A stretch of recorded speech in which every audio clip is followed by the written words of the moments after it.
World War II is not just a memory in the coastal mountains of Brazil. The date is April 22nd, 1978. The place is a small hotel outside Rio de Janeiro. A noisy party at the Hotel Till is broken up by police who discover the people are celebrating something odd. The 89th anniversary of the birthday of Adolf Hitler. The raid resulted in the capture of a wanted Nazi named Gustav Wagner.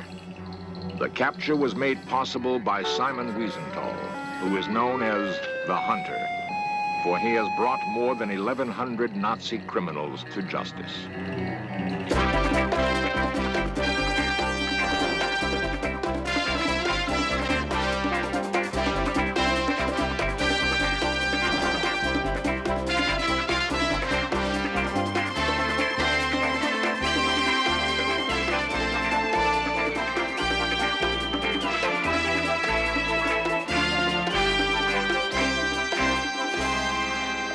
In 1945, the Russians liberated the Auschwitz concentration camp and came face to face with a world of horror. The chief doctor of Auschwitz was Josef Mengele, who had come to be called the Angel of Death. He was never apprehended, and he remains as the most wanted Nazi criminal in the world.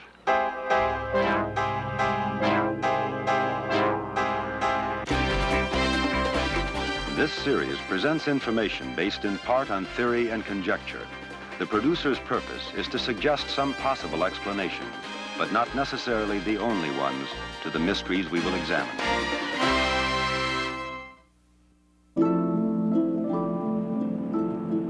In Vienna today, World War II is not just history.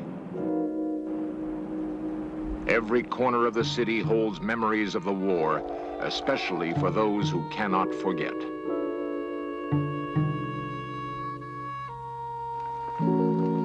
Simon Wiesenthal cannot forget. It would be easy to say that what motivates Wiesenthal are his nightmare memories of the war. But many others have vivid memories of the Holocaust.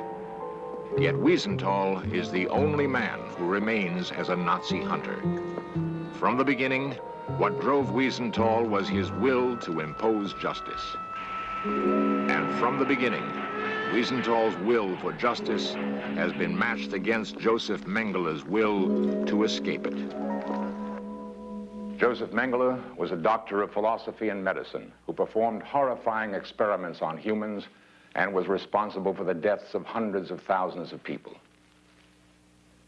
Simon Wiesenthal's training as an architect would have little bearing on his life's work as an international detective. Josef Mengele allowed himself to be caught up in the Nazi tide. Simon Wiesenthal had no choice. Mengele's life as a Nazi criminal began at Auschwitz. 5 million people died here. Every day, trainloads of men, women, and children arrived at this train siding. When people stepped off the train, the man they were most likely to see was Josef Mengele. He was always immaculate in his sharply pressed uniform, and he was always unruffled as he decided each person's fate. If he would nod to the left, it meant hard work and starvation. If he would nod to the right, it meant a brief walk to what people believed were showers. Either way, the results were the same. Today, in a quiet corner of Vienna, there is a woman who remembers the totally unemotional character of the Angel of Death. Dr. Ella Lingens was a prisoner and physician at Auschwitz who was forced to work as an assistant to Josef Mengele. Well, he was, you might say, especially bad because you felt that he was a cynic, that he didn't believe at all in the idea behind this extermination of Jews in the way the others did. As somebody told that he had once said, he didn't despise the Jews, he didn't think they were inferior, what all the others really believed. But he said, no, there are two gifted people in the world, the Germans and the Jews, and it's just a struggle for world domination, and one of them will win. The Germans did not win, and Mengele saw it coming. He realized that the Russians would soon reach Auschwitz from the east.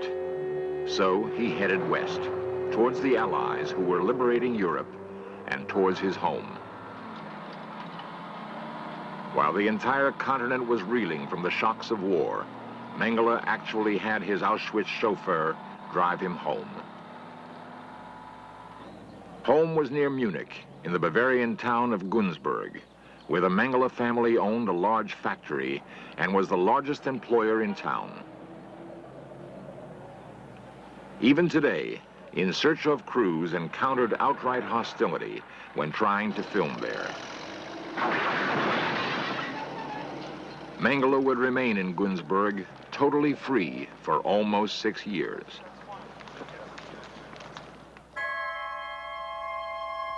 Just after the war, Mengele went largely unnoticed in the crowd of Nazi criminals, and it was not until 1950 that his name came to prominence in connection with Auschwitz. Mengele then fled Günzburg with the aid of Odessa, the secret SS organization that helped its members escape Germany.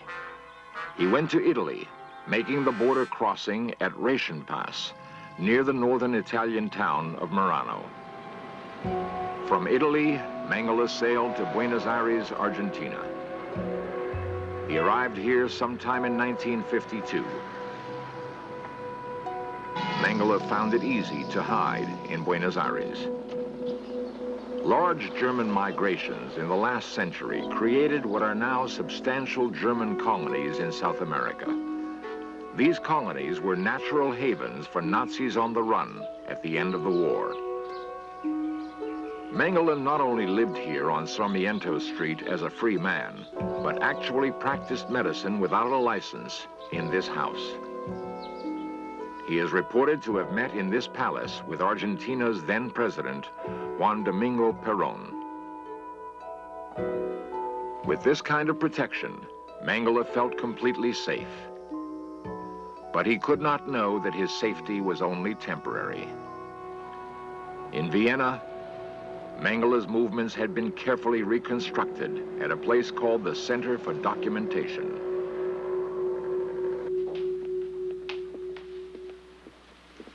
The patient years of tracking Mengele finally paid off for Simon Wiesenthal in 1957. I found Mengele in Buenos Aires as a practicing doctor.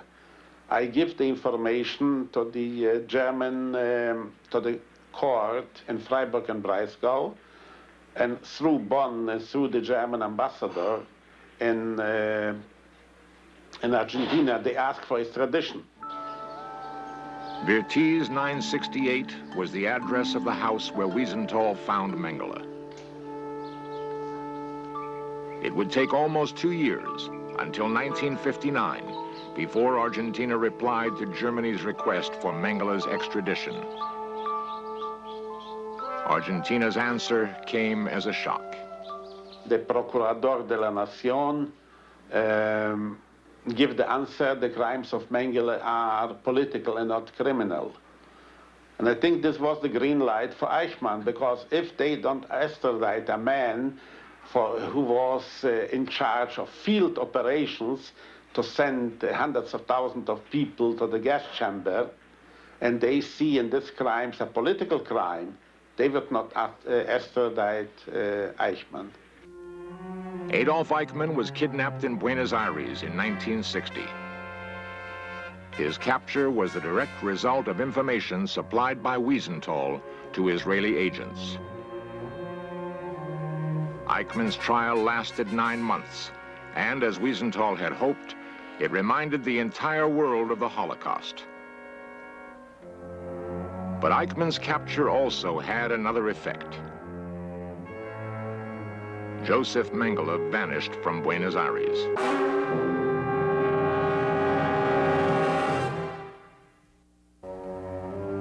At the very moment that Germany was trying to extradite Mengele from Argentina, he actually returned home to German soil for his father's funeral. He stood on this spot for the funeral service. Although he was widely known as a wanted man in Germany, no one in Günzburg reported his presence to the authorities, even though he stayed here for 6 weeks. Later, Germany's public prosecutor would say that the people of Günzburg had acted like a group of conspirators to help the Mengele family. Mengele helped himself after Eichmann's capture by going to Egypt, where there was a large German community. Unfortunately for Mengele, the Egyptian government did not want him.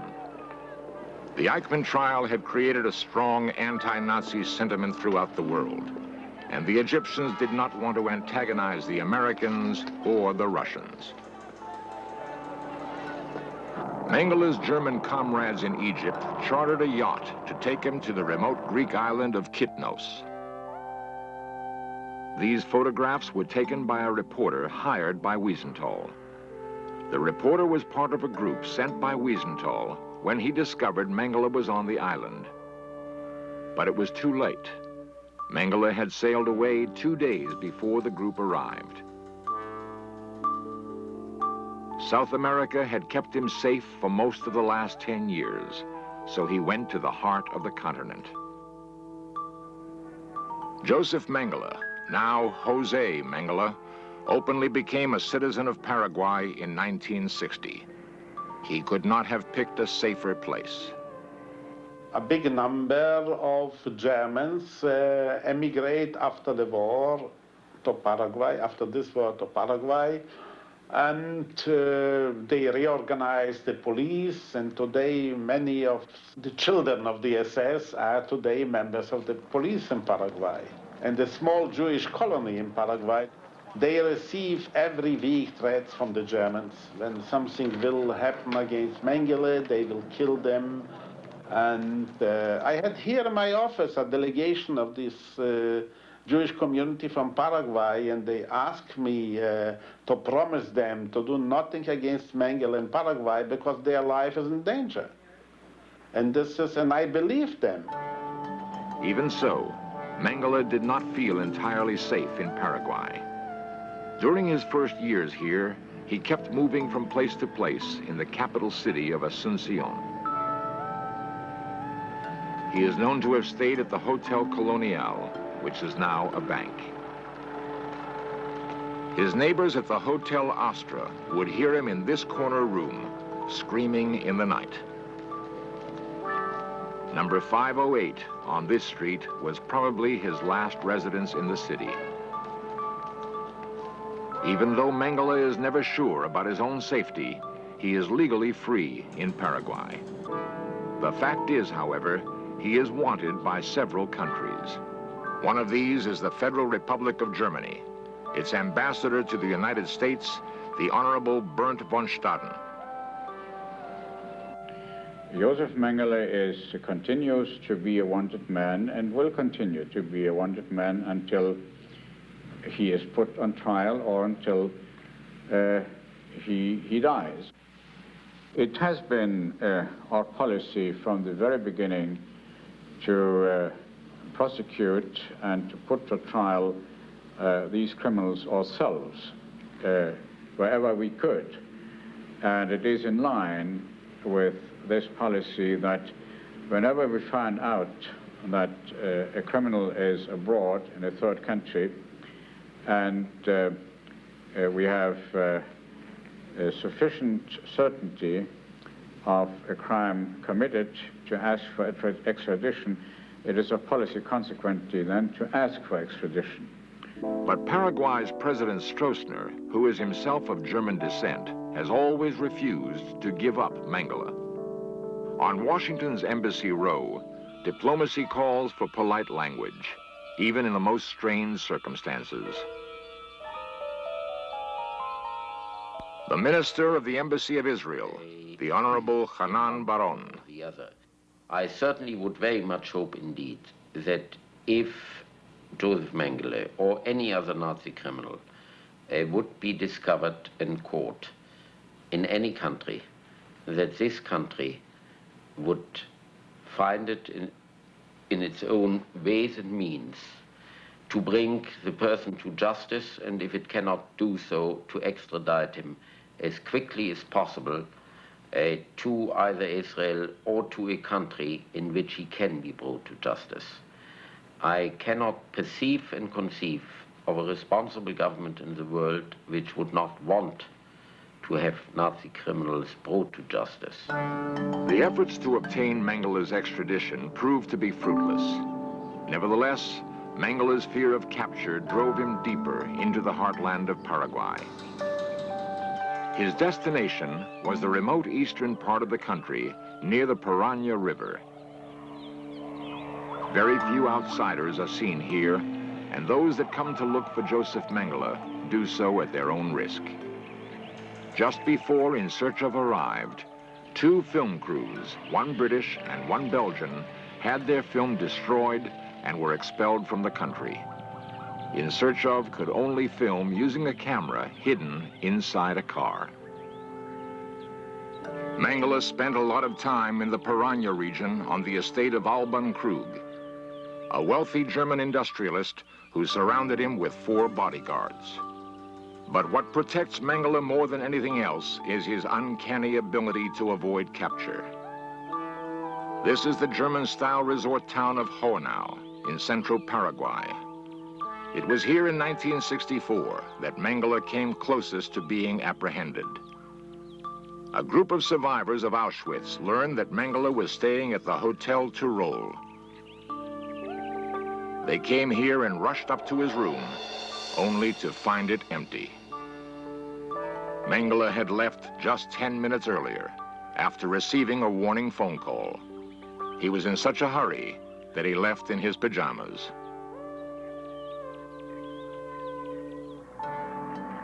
There are times when Mengele ventures outside Paraguay, but these times are rare because they involve a higher risk. One such occasion was in 1968, when Mengele went to Bermuda to meet some relatives.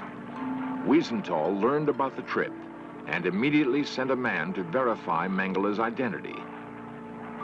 But once again, Mengele was already gone. The closer one gets to Mengele, the more elusive he seems to become. In Paraguay today, he is wrapped in legend. Wiesenthal must constantly guard against false rumors and mistaken identities.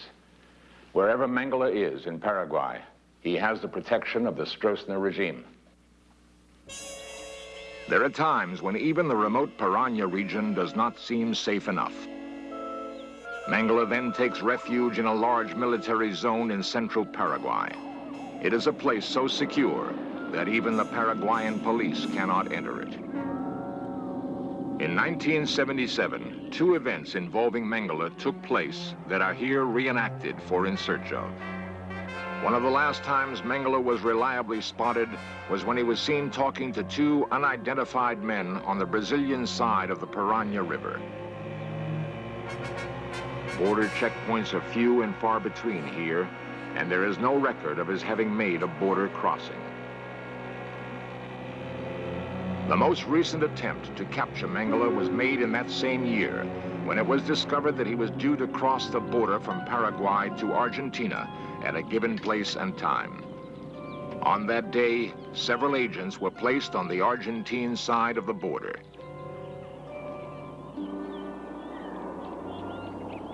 Mengele's car was spotted, and the license plate noted some 5 miles from the crossing.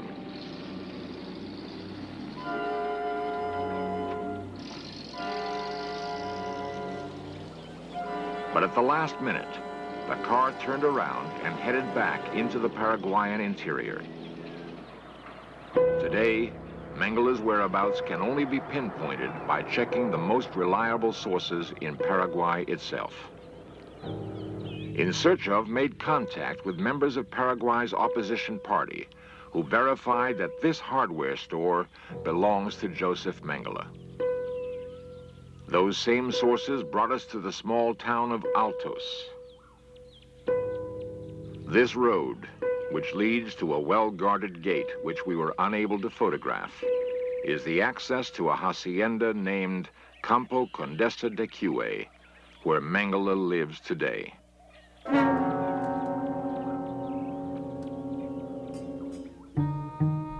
"33 years is a long time, and the Holocaust seems far away.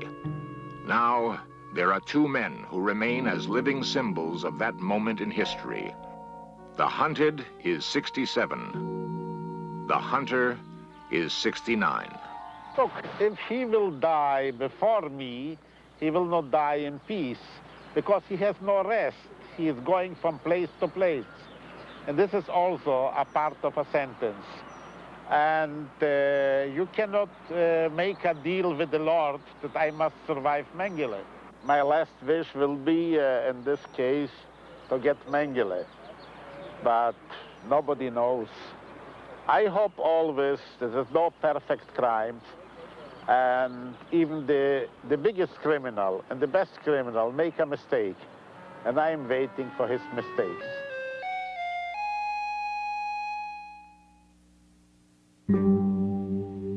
There was once a world in Europe that no longer exists, but it left behind an echo.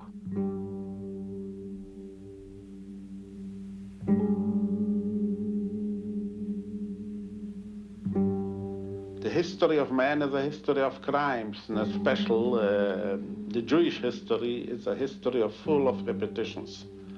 It's only the technology is changing, but the hatred remains the same. We need Mengele before a trial as a witness of the history. The trial has a bigger importance than the sentence. Justice is a funny thing. No matter how man tries to impose himself, it follows its own course.